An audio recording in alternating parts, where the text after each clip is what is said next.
Good afternoon, everybody, and welcome back to RobMotive. Today, I'm going to be installing Pedal Commander in my 2025 Toyota Tacoma. I've noticed there is a slight throttle lag in this truck, and I want it to be gone. I want to be able to accelerate as quickly as the truck can. Now, what is Pedal Commander? Well, this is what it is. It's a plug-and-play application, and it does not interfere with the truck's brain, the ECU. So you don't have to worry about warranty problems like you might have to with some other applications out there. There are 4 different modes: Eco, City, Sport, and Sport Plus. I always run Sport Plus right about 3 or so in my trucks. We'll see in this one how that does. And there are 36 individual settings so you can tailor it to your need. Now, if you're not big into acceleration, you can utilize the Eco mode. I know there are a lot of complaints out there about fuel economy. This should help you out. So we're going to unbox it. I'll show you what it is, and then we're going to get it put in the truck and take it for a test run. First off, the first thing that you need to do, and this is what's key to a successful install with no problems, is to go ahead and put your key fob at least 30 feet away from the truck so that it can't communicate with the truck, right? Next up, leave the door open and then watch your gauge cluster. When this disappears, the thing that shows the door open on the truck, you know that the ECU, the truck itself, is completely shut down. Nothing is communicating. Now, it's important that you don't activate anything else while the truck is shut down and you're doing the installation. In other words, if you have power seats, you don't want to trip the power seat because it's going to reactivate the system, and you have to shut the process, or start the process rather, all over again for shutting it down. You don't want to shut the door either because that's going to cause the same thing to happen. This is key to having a successful install in the truck. Now, it plugs in right down there, right up above the accelerator. There's a plug for your accelerator, what used to be a gas pedal. The Pedal Commander plugs in between.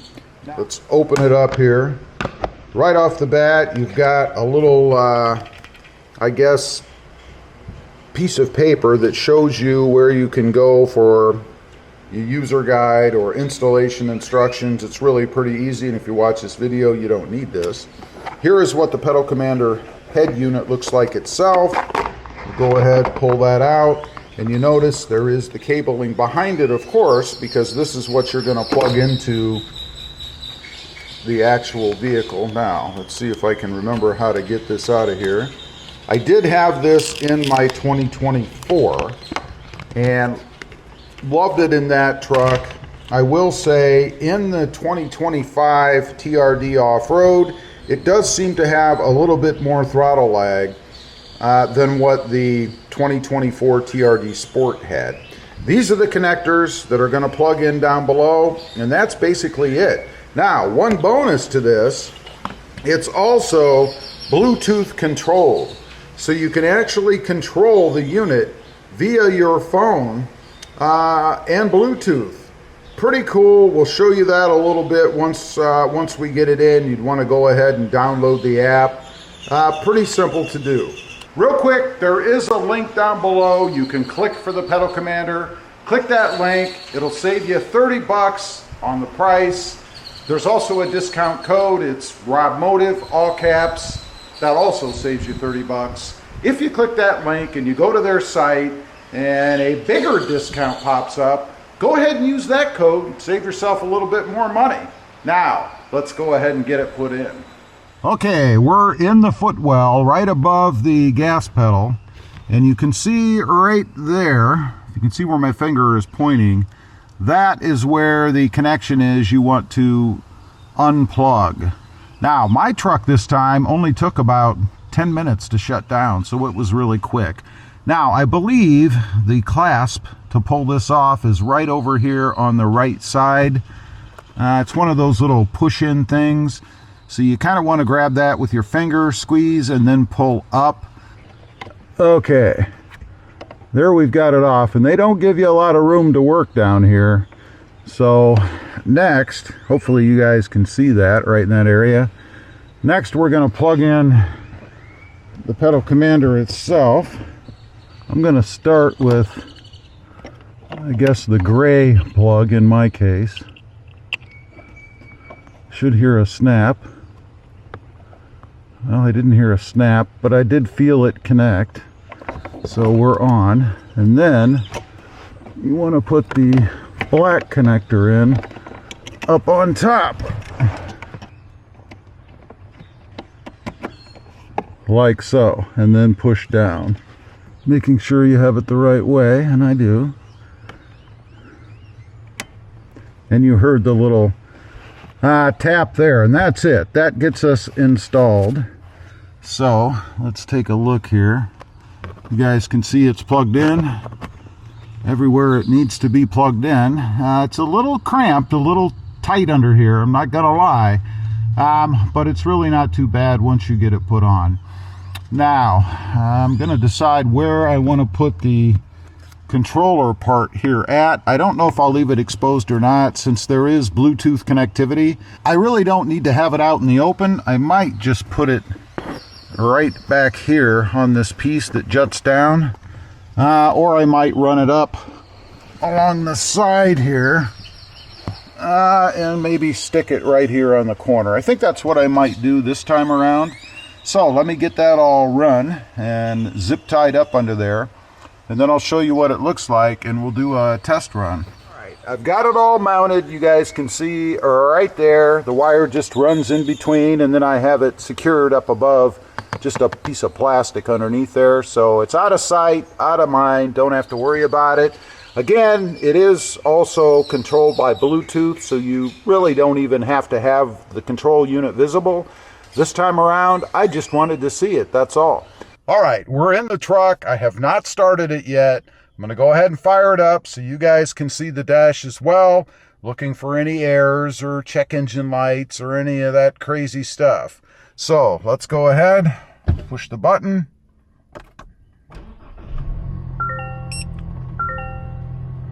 Let it run here for a second.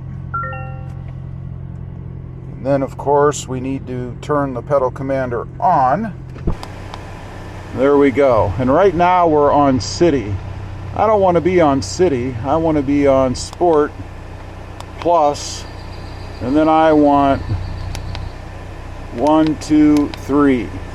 That's where I typically have driven mine in the past. Now I'm going to fire up the app so you guys can see what that looks like, and then we'll go for a ride. Meanwhile, I'm going to leave the truck running.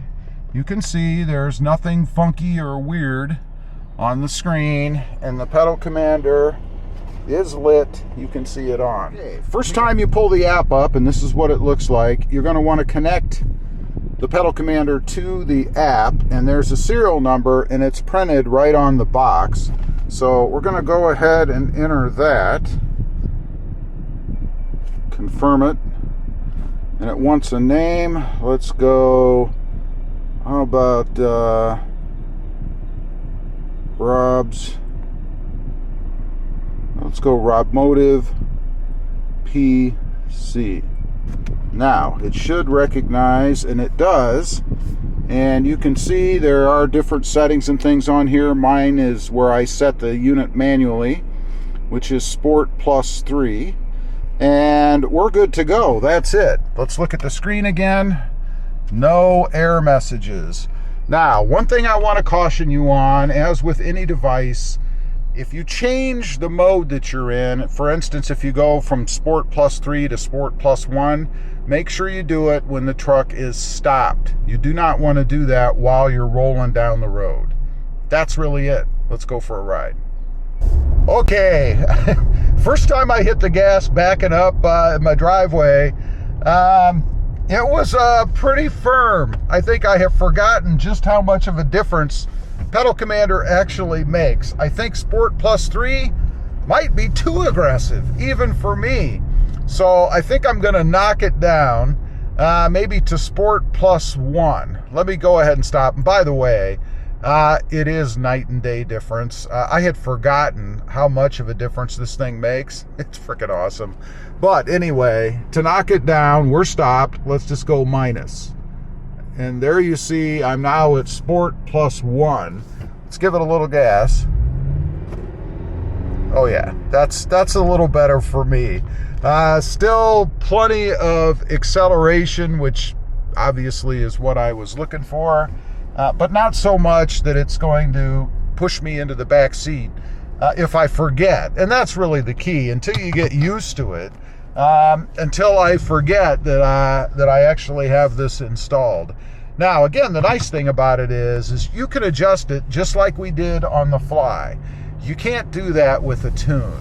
I mean, once you go, and I'm not dogging tunes, it's just the reality of it. Once you go and have your truck tuned, you're stuck. You're set with what you have until you can get back to the tuner and have them make an adjustment. And I really hope that any tuner you use, as a matter of fact, if you're going to do a tune, get it in writing that they will give you X number of changes, if you will, or revisits until you get that tune set the way that you want it. Because if not, you're going to be paying $400 or $500 plus whatever their revisitation fee is on top of what you paid originally. So just make sure you do that. Again, I don't really have anything against tunes. I just like having control myself and being able to make changes on the fly as opposed to being dependent on somebody else. Anyway, this is freaking awesome. It's amazing to me the difference that it makes in the truck. I highly recommend it. Still, let's take a look at the dash here. I've got no trouble lights or warnings or anything like that. Everything is fine, just the way that it should be. You'd never even know that the device is there except for the acceleration, and if you choose to mount it visibly like I did right down there. Leave a comment, let me know what you think. If you've got the unit, what do you think of it? How's it working for you? And let us know the difference it made for you. I'd be curious to know. Don't forget, there is a link down below. You can save $30 or more if you go to their site after clicking that link and see that they're offering even more money off. Thanks for watching. Stay safe out there. Bye.